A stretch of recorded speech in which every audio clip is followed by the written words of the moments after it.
Hey, this is David Plotz, CEO of CityCast. CityCast is hiring a director of finance. And because you're listening to this, I thought you might be a great candidate for the job, or you might know a great candidate for the job. CityCast is a national network of daily local podcasts and newsletters. And as our director of finance, you would develop our finance strategy and lead finance and accounting. CityCast is growing super fast, and we are changing local media in the US. And as our first finance director, you'd work directly with me to make CityCast an amazing and innovative and fiscally sound business. The job is remote. You could be anywhere in the US, and we're offering a competitive salary, great benefits, and a fantastic set of colleagues. Plus, we're part of a very stable parent company. So if you're interested, please apply. Go to citycast.fm/jobs for more information. That's citycast.fm/jobs. Hey there. Priyanka Tilve here, the executive producer of CityCast DC, and I'm just dropping in really quickly before we get to today's episode because there was huge news last night. I don't know if you heard, but over the past few months, we've been covering this massive arena story about how the Capitals and Wizards are going to leave DC. They're going to be going to Virginia to Potomac Yard. It's going to kill Chinatown. It's all been very stressful. And late last night, we heard that Alexandria had killed the deal, and Ted Leonsis, who is the owner of the Caps and Wizards, had met with Mayor Bowser and agreed to stay in DC. What is going on? We're going to have all of the juicy details in tomorrow's episode, so stay tuned for that. And in the meantime, celebrate. This is so exciting. Also exciting, today's episode about the old Georgetown board and all the chaos that ensues with it. So over to Mike. Today on CityCast DC. So one of the things about DC is that the shape of our city is controlled by a bunch of weird boards and commissions that are not always staffed by people we actually elect. And one of the weirdest of these boards is the old Georgetown board. Topher Matthews, who runs the Georgetown Metropolitan, recently did a deep dive into just how things get built. And it's totally interesting, even if you don't live in Georgetown.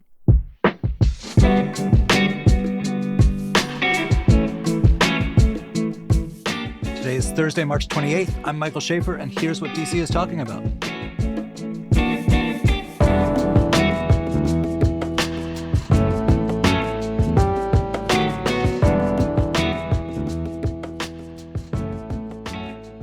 Hey, Topher.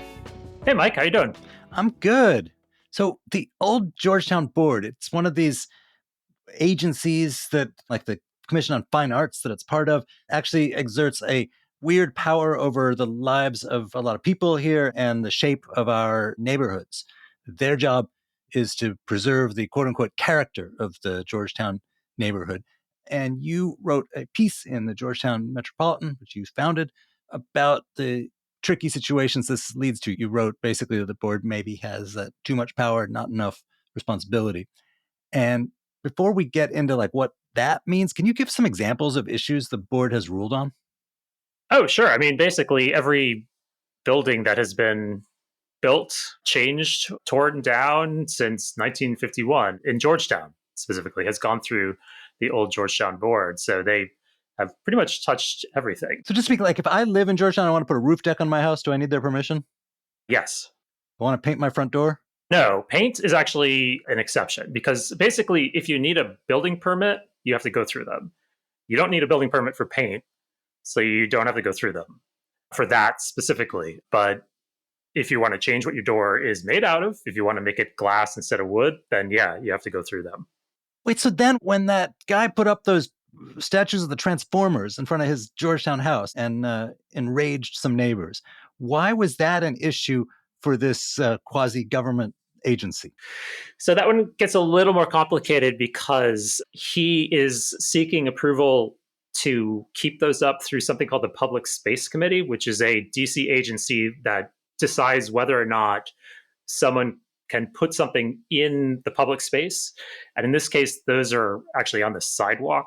And the Old Georgetown Board will weigh in on that ahead of the time. So yes, that would be a case where they would weigh in. I think the question of what that role of weighing in is kind of getting at what I was talking about in the article, that it is fundamentally an advisory board. It doesn't issue permits. It doesn't deny permits itself. It doesn't enforce anything that it has said.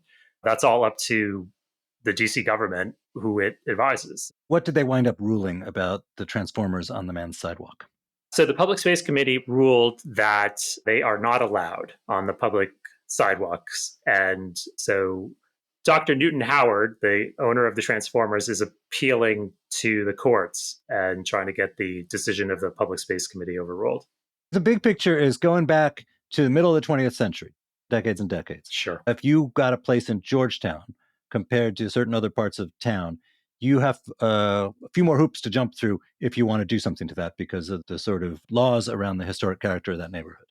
Yeah, well, I'll tell you how the board works. So if you want to make a change to your house, physical change that's visible from a street, you go to the city to get a permit, just like anyone in the city would do. But before the city can issue the permit, it sends it off to the Commission of Fine Arts, who has its own sub body called the Old Georgetown Board that will look at your plans, meet once a month, but only 10 months a year, and decide whether or not they like what you've proposed. And if they do, then they pass it along, and then the city will issue a permit. If they don't, then the city won't issue a permit. And that's how it literally works. And so that's how it's different in Georgetown from other places in the city. And just to be clear, this is a federal board. This is not a board appointed by the people we vote for as DC residents. It's the president. Right. And so that's how it differs from, say, Capitol Hill, DuPont, other historic districts in DC. In other historic districts in DC, it's a similar process, but it goes to something called the Historic Preservation Review Board, which is a DC agency full of mayoral appointees and also has just public representatives. It's more of a small d democratic body. Meaning if you don't like the stuff they do, we can vote out the people who appoint them, but that's a power we don't have for the Georgetown. Zero power to do that. So the Old Georgetown Board is appointed by something called the U.S. Commission of Fine Arts, which approves what our money looks like or our monuments look like. But then they were given the responsibility in 1951 to say, okay, well, what does Georgetown look like? And so the Commission of Fine Arts they're all president appointees, and then they appoint the Old Georgetown Board, which is, again, 3 architects who don't necessarily live here. They certainly don't get voted in or anything like that. So there's zero democratic voice on that body.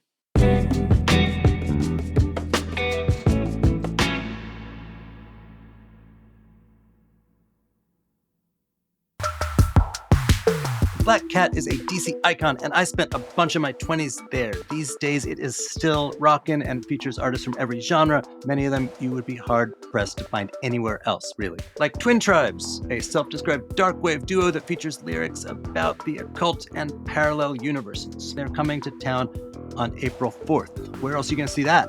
Or you could check out Echo Astral on April 5th, a new DC-born queer punk band that pioneered what they call mascara mosh pit music.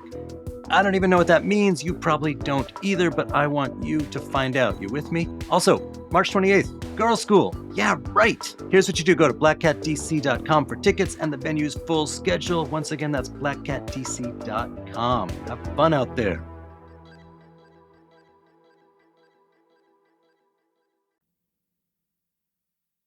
All right, so your article, it centers around this proposed office to residential conversion at the bottom of Thomas Jefferson Street. Office to residential conversions are all the rage in DC right now, as people don't come into offices anymore, but people do want apartments and condos. And I happen to have worked in one of these buildings, and they are pretty dreary, like 70s, 80s kind of office buildings. Can you explain what the story is? Like, what does somebody want to do? And then what happened with this board? So a developer, owns a building and is proposing to, exactly what you say, convert it from an office building into a residential building. And in this case, they've proposed a project that is of a certain size. And as of that time I wrote that, the most previous Old Georgetown Board meeting, they said they didn't want it to be that size. And the developer said, well, that may make the whole project not feasible for us anymore. And the Old Georgetown Board said, that's not our concern. That's not our job. And so that's what inspired the article, was that they don't bring any sort of expertise or policy to the question of whether a project should go forward for public policy reasons. Their job is to say whether it will look nice, which is great. But I'm just trying to throw out as a possible discussion, maybe other things matter as well. Right. And they don't work for us. They don't necessarily even live here. So there's not necessarily any built-in concern with like, is this neighborhood going to be vibrant or economically viable or fun or anything like that? But here's the thing, even if we just stick to like aesthetics, those buildings, it's not like they were buildings that were once occupied by a canal keeper or something. These are dreary 80s office buildings. These Right. developers wanted to turn them into apartments and put a penthouse or two on the top so that they can make more money or make enough money from the project. How did the original buildings get by the old Georgetown Well, board that's supposed to be so pure and true about aesthetics? And two, what's their problem now? It's not like it's that good looking. Well, I think you've really put your finger on it, that these buildings were approved by the old Georgetown board at the time. And I think that's a big drawback to a rigorous historic preservation regime, is that you essentially often can completely cut off any sort of innovations in architecture going forward.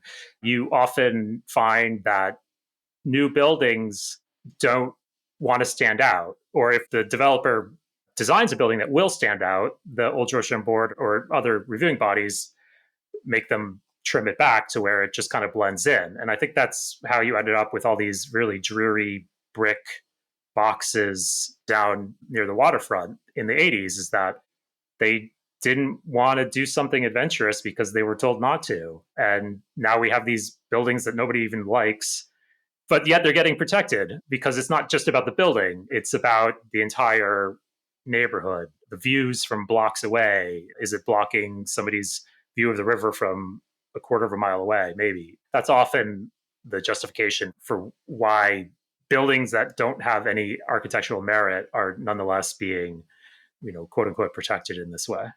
Can we drop back for a second? Because I'm going to probably ask you to give me like a quickie history Sure. of Georgetown. People think of it as this sort of ancient colonial neighborhood in Washington, but this board actually only dates from the middle of the 20th century, from 1951. And you've written about how actually a lot of the supposed federal architecture in Georgetown also dates from around that time, or not that long before it. What happened there? What's the history of the board, and how does it dovetail with the history of the neighborhood? Sure. Well, the neighborhood itself was founded as a town in the colony of Maryland in 1751, founded by land that was taken from two guys named George, which some people think is the reason is the George in Georgetown, or George II. It's one of the others. And it was a port town, and normally tobacco initially, eventually coal, and it developed for about 50 years. And then it won the lottery when the federal government decided to move in next door. And then it became the sort of social hotbed of the young capital. And throughout the 19th century, it kept on developing as a prosperous neighborhood. And what that results in is that all the buildings that happen to have been built between 1750 and 1810 or whatever, they got knocked down and they got replaced by buildings built in the 1820s and 1830s and et cetera. And so the vast majority of the buildings that are in Georgetown today are not federal. They're certainly not colonial. They're mostly Victorian, 1850s and forward, which is great and all. It's just not what I think a lot of people picture in their mind as sort of federal Georgetown. But then what happened was that you get to the 20th century and the neighborhood sort of got long in the tooth. The economic development moved over to places like Kalorama and other parts of the city, and it became a slum, frankly. And people stopped even building new Victorian buildings or new 20th century buildings. And as a result, there was almost this like benign neglect for about 30 years when they just sat there. And then in the 30s, famously, Roosevelt's New Dealers came in. So all these New Yorkers come down, and it's like kind of one of the early stories of gentrification in DC. It's 100% that. If you go back and look at it, it has all the same hallmarks that you see in Shaw or other neighborhoods, Ivy City, wherever in DC. It's the exact same story. It just happened 80 years prior. You had these large African American neighborhoods within Georgetown, particularly Herring Hill, which is on East Georgetown, vibrant, successful, healthy neighborhoods that then just got leveled and by the forces that we now call gentrification. But back then, things like the Alley Dwelling Act and then later the Old Georgetown Board helped accelerate the economic pressures that pushed out that population. And so the 30s happened. People really started getting into colonial Williamsburg and other sort of colonial and federal images of American history and sort of projected that onto Georgetown in a lot of ways. And that then led to a campaign in 1950 where the Congress passed the Old Georgetown Act, which created what we're talking about here. These folks gentrify a neighborhood. They're like, wow, we live in a really historic neighborhood at a time when there's sort of a fetish around American history, even though most of the actual history had been knocked down. And they then get Congress that runs DC to write a law protecting history. And years later, Georgetown residents like yourself are still dealing with the side effects of that law, good and bad. Good and bad. Yeah, I think it's important to say there's both good and bad because we don't really know what it would look like had it not happened. DC, of course, also has historic districts, of which one is Georgetown. And I think you can make a case that it would be better served or as well served if the Historic Preservation Review Board handled Georgetown just like it handles DuPont or Capitol Hill or wherever else. But those tools didn't exist in the mid 20th century. And so Old Georgetown Board was the first. And I think it should be credited with preserving a lot of stuff. I just think that it also came with a set of drawbacks that I'm mentioning here. So tell me some of the ways you think this board failed the neighborhood. Well, I mean, I think the one is we've just been talking about. I think it's not very good at encouraging inventive and interesting new architecture. I think a great example of this is with the Apple Store, if you remember that saga. I think it was 2007, something like that. Apple wanted to come to the neighborhood. There was a lot of a 1980s building that they could knock down. Nobody cared about that building. And so they had this empty lot that they could essentially build whatever they wanted. And the first proposal that they put out was this ice cube of a building. It was just like a glass box that fit with the aesthetics of what Apple Store was doing at the time. And the Old Georgetown Board rejected it. And then they went through a bunch of iterations. And then we ended up with a building that, if you stand in front of it, you would think was built in the 1870s and is just a normal white brick building. And there's no architectural merit to it. So I think that's certainly something that has occurred, that it has produced either unremarkable buildings like that or ugly buildings like the ones we were talking about earlier down on the waterfront. That's certainly one thing. And I think on a question of public policy, I think it's a fair question to ask whether the impact of bodies like the Old Georgetown Board have on housing policy is one thing. If buildings are being reduced in size, a lot of times that means that housing is not getting built. And a lot of times it has knock-on effects that affordable housing is specifically not being built. So that's, I think, something worth asking about. There have been cases with solar panels switching to having sustainable energy that historic boards, both the OGB and HBRB, have run into this, where they're really discouraging of having solar panels that you could actually see. So people end up having to build smaller ones as a result, so you can't see them. And so that's certainly not in line with dealing with some challenges that we have as a country and a city. But like even the name of the board, the Old Georgetown Board, it sounds so stuffy. What does this affect on the sort of culture, reputation of Georgetown? I mean, I think a lot of times residents get dinged. I think it's happened a lot with the Apple Store, is that people were saying, oh, all the Georgetowners are trying to stop the Apple Store. And we had nothing to do with it. It was these architects that don't even live here. And, it's not always the best face forward in terms of a welcoming approach to the world. So, yeah, it does have that a little bit of a ring. I don't know, maybe just renaming it the new Georgetown Board. Cool Georgetown Board. Cool Georgetown Board. Yeah, I don't know. That one, I'm probably skeptical that'll make a difference. But it certainly fit. It's certainly, when people want to tell a story, particularly a negative one of the neighborhood, it's a very convenient foil for them. But look, here's the thing. On CityCast, we wouldn't probably be talking about this if it was just a Georgetown story. But I think this is actually a story that's relevant to people who live all over DC, because this is a city where it's hard to build a lot of stuff. There's some places in the world with no zoning, and you drive, like in Houston, you drive down the street and there'll be like a fancy restaurant next to a Jiffy Lube, next to a strip club, next to a school, and no one has anything to say about it. DC is, in some really good ways and some really rotten ways, it's much, much harder. It makes it more expensive, and particularly at a time when they're building a lot of stuff, that there's the incentive for the architects is to not do anything too risky, because you might get one of these agencies crosswise. In your piece, you didn't say like, hey, we got to get rid of all this crazy bureaucracy and zoning. You don't even think the old Georgetown board should be abolished. What's the reform you'd suggest? The one thing to keep in mind is that the old Georgetown board doesn't have the final say on this, that the way it is currently structured, you can appeal the old Georgetown board to something called the mayor's agent, which is literally an agent of the mayor. And it's almost a court case that you can appeal to and have essentially a trial, and they can decide whether or not the ruling of the Commission of Fine Arts should stay. I think maybe making that a little bit easier might be one thing to consider. I think another approach that Eleanor Holmes Norton certainly has put forward in a bill several times is just that, to get rid of the old Georgetown board and have the Historic Preservation Review Board handle it.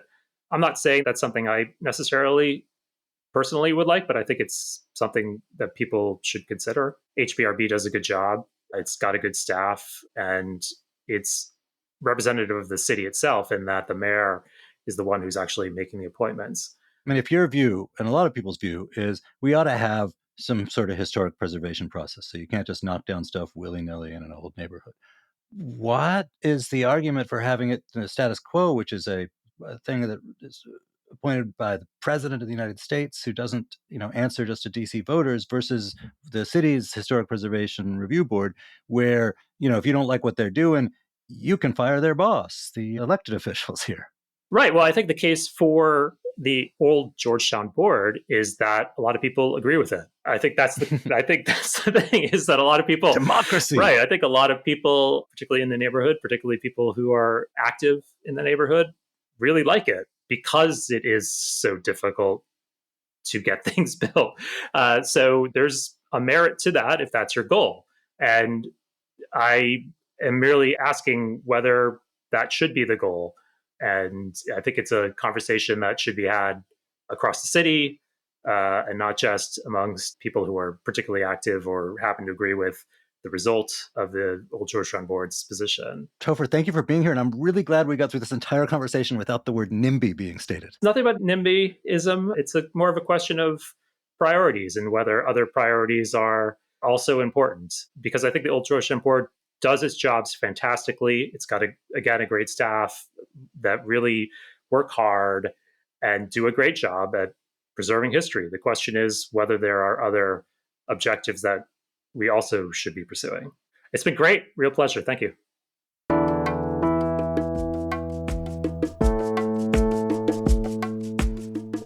And that's all for today here on CityCast DC. If you enjoyed the show, and if your neighborhood board says it's okay, why not tell a friend, rate the show, leave us a review, and subscribe to our morning newsletter. We'll be back tomorrow morning with more news from around the city. Bye.